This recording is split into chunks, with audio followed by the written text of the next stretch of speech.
All right, welcome everyone. Welcome to the trade findings and adjustments for Thursday morning, the 28th of September. We're really talking about protection since the market's down about 4%. And obviously we've needed to add protection for accounts throughout this month. We have an update today, but we've talked about protection. We've been trying to go through a series of why it's important to protect, and most recently, we've asked how important is it? And it depends on your common sense and patience. If I was going to ask you, let me put it this way.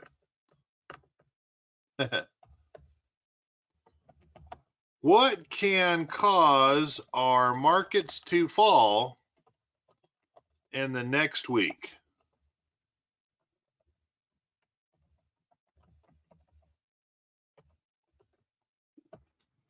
What would you guys tell me? What could cause our markets to fall in the next week?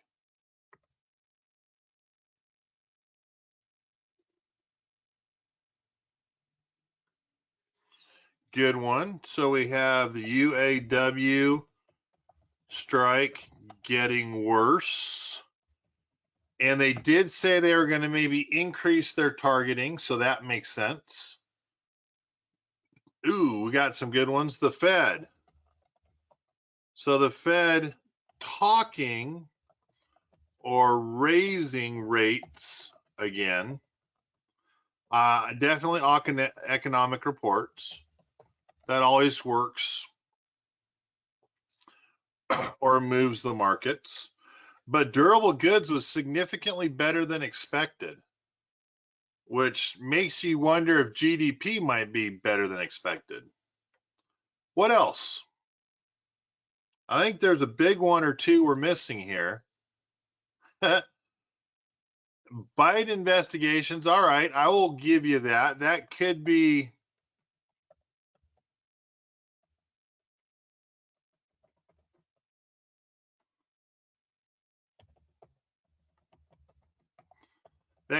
a bad thing, but who knows? There's one other one I'm looking for that could make our markets fall.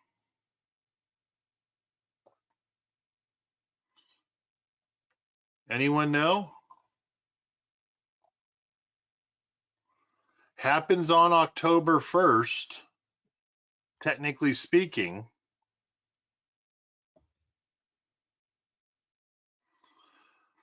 Lee says unexpected problems in the government. This is kind of an expected one, though. Government funding, love it. There we go.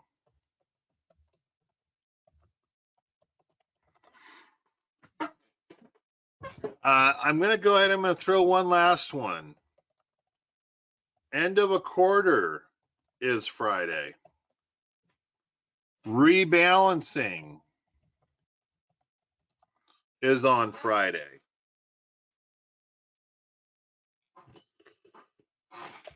Got to be fair. What is a market catalyst for the next week?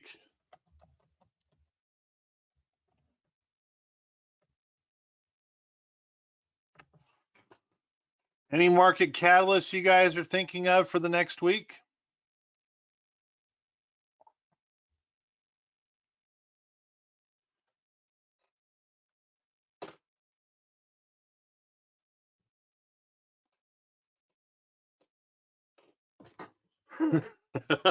No one's typing anything in. So obviously the opposite side of everything.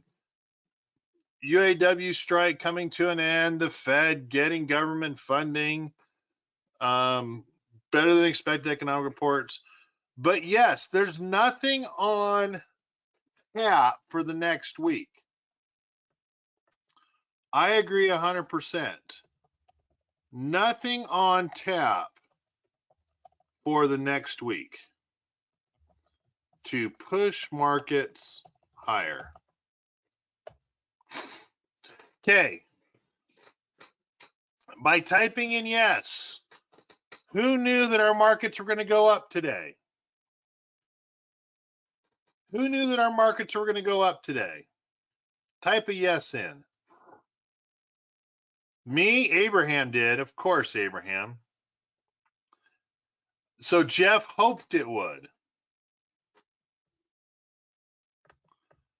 which is somewhat interesting because the only thing on the chart that would give you any hope is maybe we would bounce off of the oversold line. Broke the 50, right? Broke the 50-day, hadn't hit the 200, crossovers negative. Yes, Williams percent R shows that we are oversold, but your only hope was based off an oversold bounce off of the median line, not even being oversold on the RSI, just that we would get a bounce off of it. I might say that is pretty weak.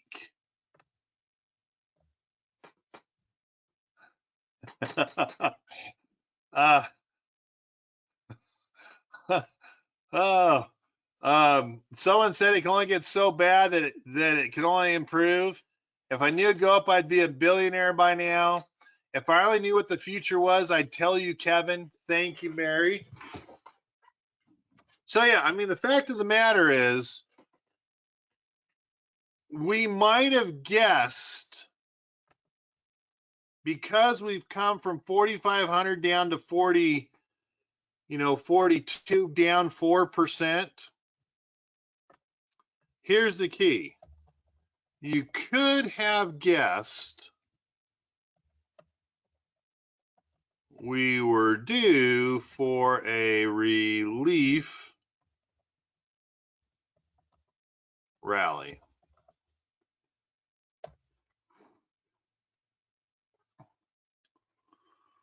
I mean, that was the guess, but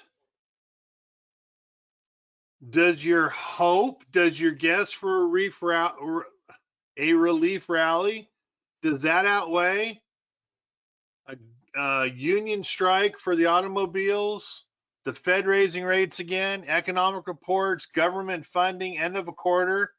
Does that guess, or does that hope justify not protecting with all those other things to worry about?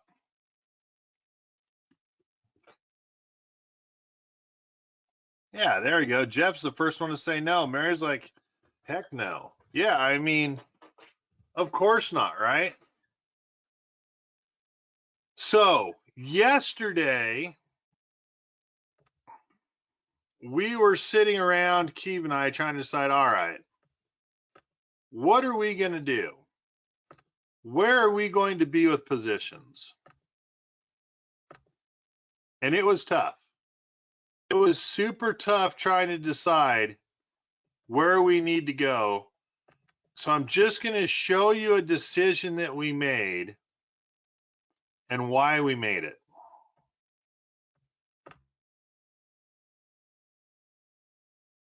Interesting. It is a November monthly, 426, 410, bear put.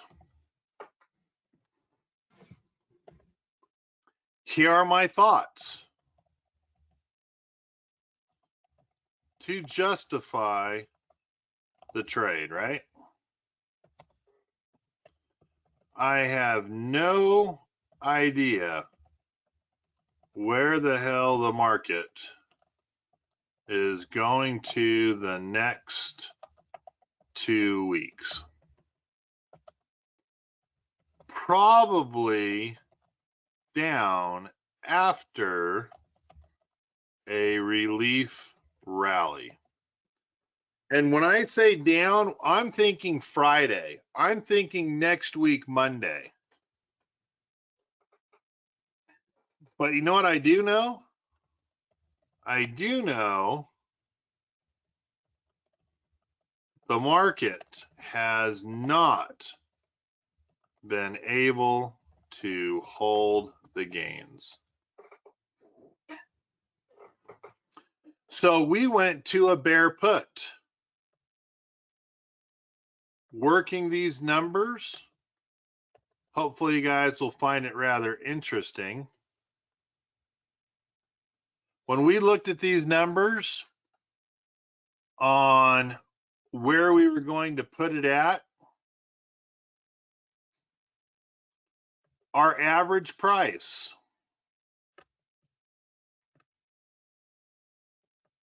right? What we were looking at. Buy to open, the 426 long put for $9.43.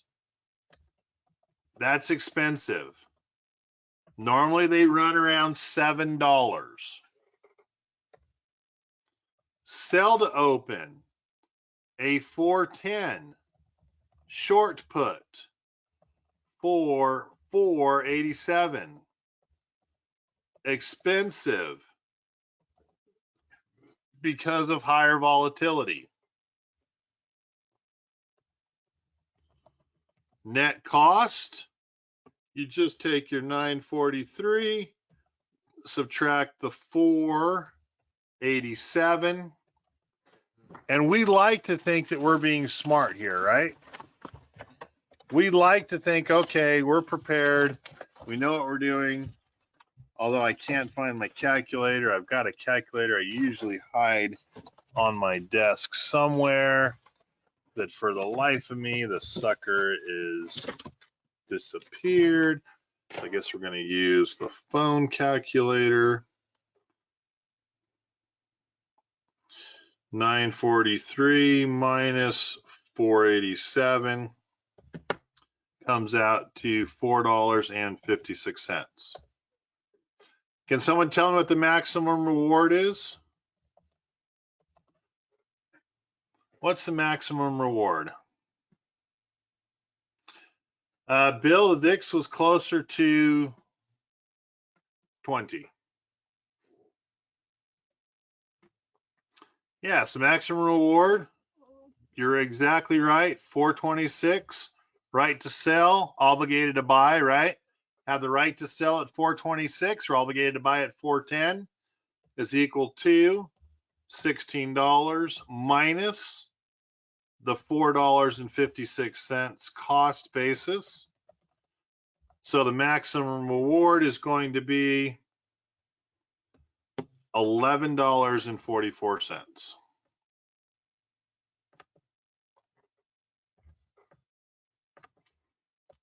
$11.44 divided by 456.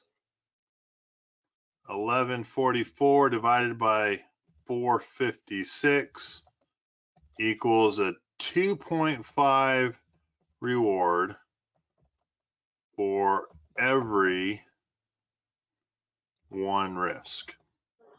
It's 2.5 to 1 risk to reward ratio, right? A 2.5 to 1 risk to 1 to 2.5. Geez.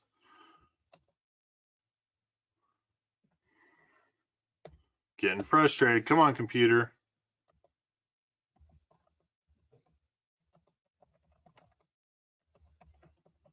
One risk to get 2.5 rewards.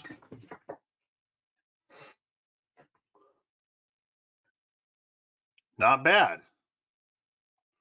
Not bad in general, right? But if we don't know, if we're not sure,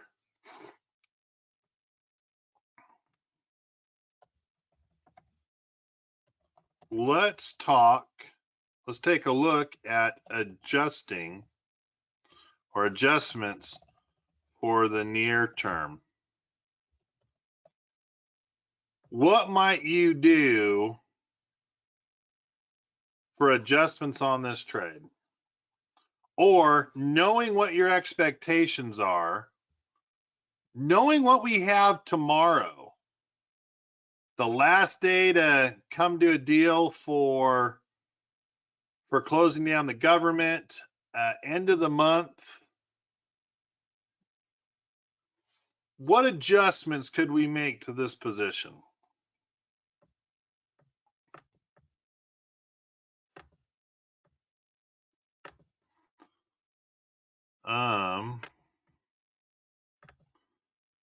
We're making a little more money on it right now.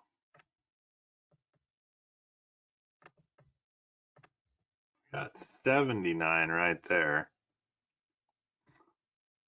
If you're going to plan for the future, right? What are your plans for the future? Sprinkling in a little extra protection in your portfolio.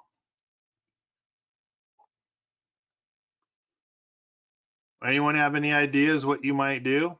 Abraham, you're an active trader. Bill, you've been through the program. Lee, you've been through the program. Mary, you've been through the program. You know what? We don't have Dave or David today. That is highly unusual that we'd miss either one of them.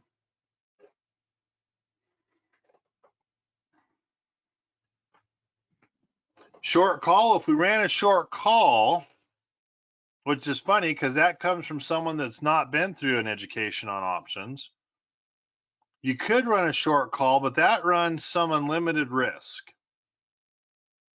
And we typically will not run a short call unless it's with stock ownership. Nor do we short stocks because that also has unlimited risk. But we're looking at adjustments. How we might make a change to this option spread that we have, this 426 to 410.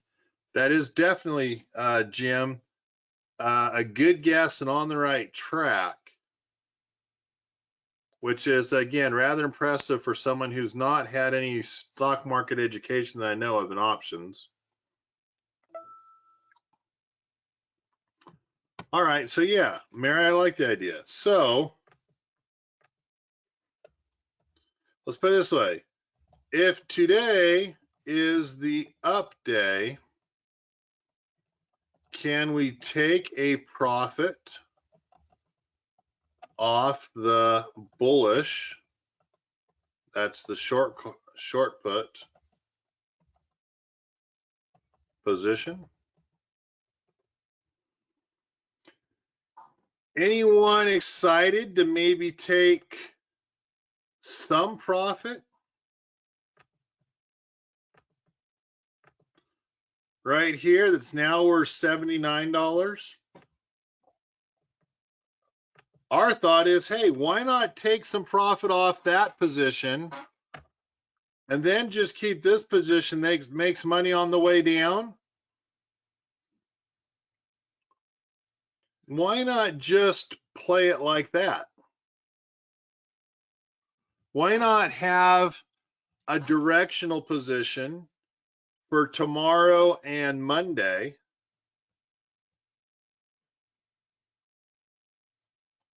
where we can take off the position that makes money as the stock goes up?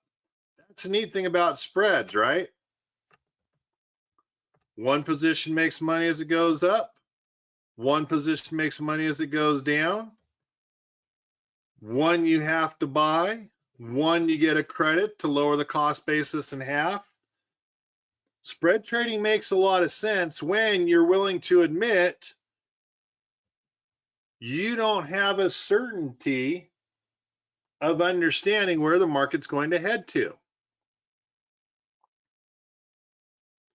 When you do not have market certainty, you spread trade. You add positions going both ways. So you can make money on one for a certain period of time, make money on the other. Again, if it just does go straight down, we should be in pretty good shape. We don't necessarily have to take anything off. We've got a weekend coming up. We've got a 3-day weekend coming up. So we can leave things the way that they are, knowing we'll have some time decay around Christopher Columbus's holiday. Markets are still open, but we'll probably have low volume. But our decision for Keeve and I is, hey, maybe we're going to take some profit. Maybe we can get almost $100 knocked off our cost basis of $945.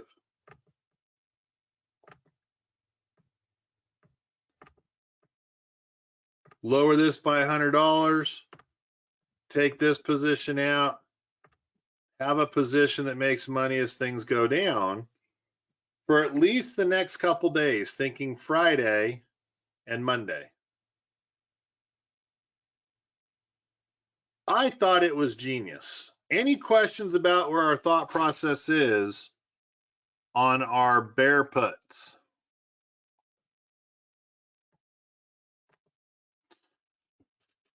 And Jim, kind of interesting because Rich gave me a call today and he said, all right, what are you putting in my account and why? Can you help me understand this? Probably why Rich is out working on his barn today and not here. It's because he already knew what I was going to talk about today. You never kick a profit out of bed, right?